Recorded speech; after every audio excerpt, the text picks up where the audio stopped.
Hello, in this video we're going to be talking about a more complicated type of volume using the washer method. The idea of this one is that there are basically two shapes that we're dealing with.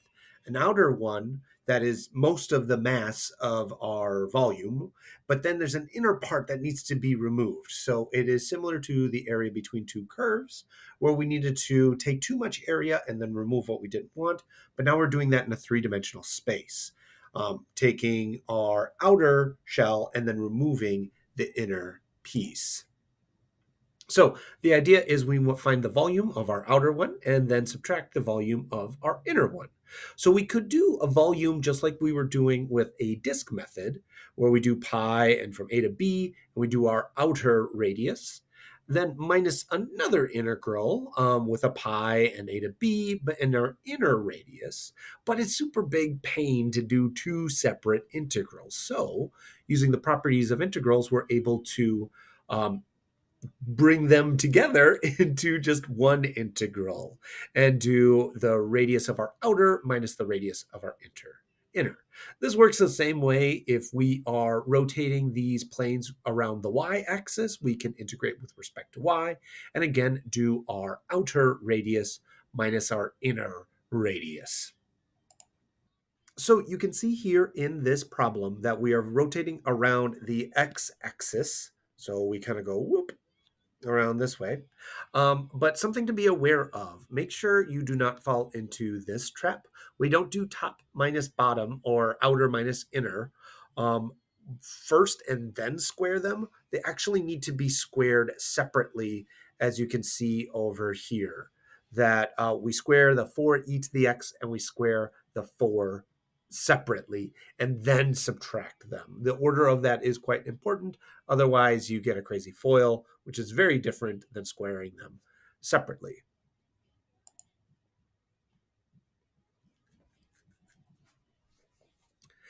In this example, I'm showing basically kind of like a warning sign that I think I can't quite do this one by hand. So some of the big kind of glaring like things that kind of make me say, I can't quite figure this one out is I've got this graph and I'm looking to rotate this thing.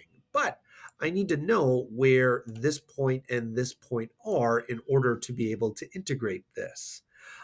So to do that, you set them equal to each other and you attempt to solve. But I can't solve this. The best I can do is bring this one over and then check where those two. I can't solve that. So I go to the calculator and I check the intersection points of those two functions. You can just use the intersection feature very easily. That got me this value of 0.696. Then I can integrate. I do cut it in half just to kind of make some of my calculations a little bit easier, but I run into trouble again because I FOIL this and I square that, and I can't integrate that.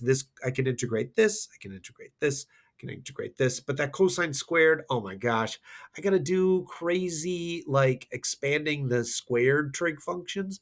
No, thank you. What you can do is you can type it into your calculator. Now, I have done something quite interesting here. I've done my top function and then the bottom function, and there is a button on your calculator, this vars, and then going over into y vars and then function, you're able to get this y1 and y2. It makes it a little bit easier to type it into the calculator because then you can just do your 2 pi and then your top one minus your bottom one, rather than trying to get all of your parentheses done properly. This will take care of your parentheses for you. After we plug that into our calculator, we find our area between our curves. Since I did put in that 2 pi, I don't need to multiply it at the end. So our answer is this 101.4567. Yay! Okay, in this example, we're looking to figure out what's going to happen as we rotate this thing around our x-axis. So we're kind of going whoop, right there. So we want to do our outer minus our inner. So if we imagine what's going on with this blue one is making a big old circle right there, which is very much the outer part of our shape. It's kind of bringing an outer shell. The red part is, if we kind of like circle that around the y-axis, that's much more inside of our shape. So that's going to be our inner piece. So our volume is going to be pi, and then we want the integral between the two connecting points of our curves. So I've done that already off to the side. So that is between -1 to 2. So we do our outer part, which is the blue curve. So we want that to be our first radius. So that's 4 minus x squared being squared minus our inner radius, which is the red part. So that is 2 minus x being squared. Since we are rotating this thing around our x-axis, we are going to anti-differentiate with respect to x. And I have chosen the x values of those intersection points. Okay, so now we just want to clean this thing up because it's a bit of a mess right now. So our volume, get a little space there, equals pi integral from -1 to 2. Our first thing, if we square that, we get 16 minus 8x squared plus x to the 4. Then we're going to have to square and stick a negative on this end thing. So that's minus 4. Then it's going to be minus 4x, but then plus 4x because of the minus in front. And then our negative being squared, that would be positive x squared, but there's a negative in front. So we get minus x squared. And we're still anti-differentiating with respect to x. Okay, so what can we combine? Let's see. We've got an x to the 4, so I'll put that first. Then we've got this and this, so that's minus 9x squared. So I did that. Let's see, we get this plus 4x. And then we get the 16. Don't know why I wrote that backwards. Dx, integral -1 to 2, pi, and v. Paused for a sec there to double check. I didn't subtract that 4 right there. So this should be, combine those two, we get minus 12 dx.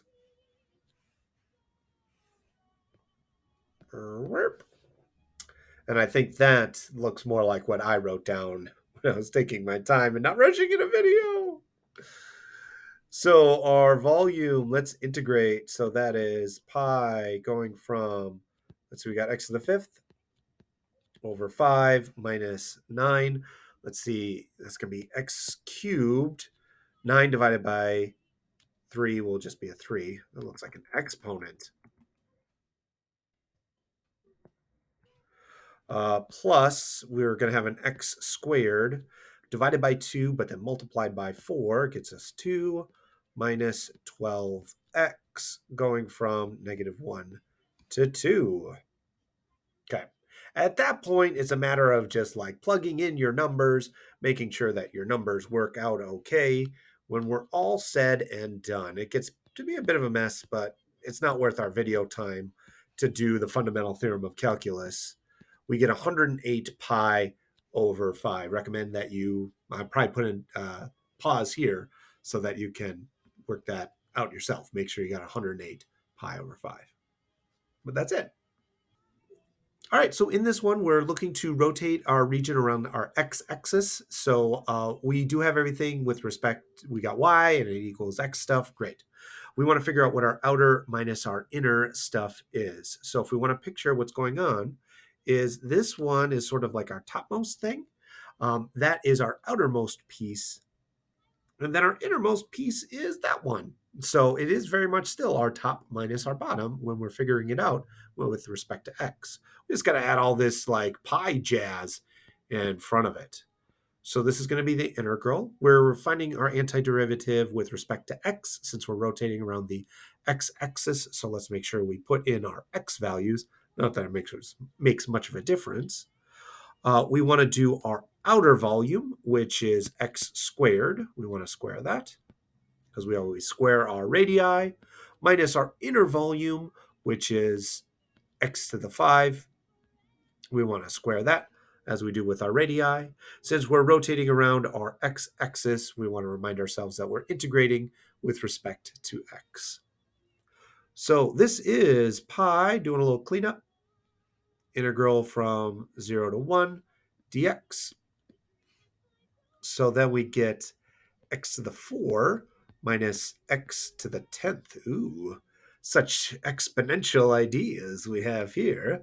Pi, so we get x to the 5 over 5 minus x to the 11 over 11. Good thing we're not putting very big numbers in here, just 0 and 1.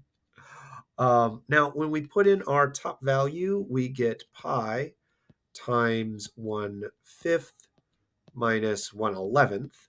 But when we put in our 0, nothing happens. So we might as well just kind of close it off there.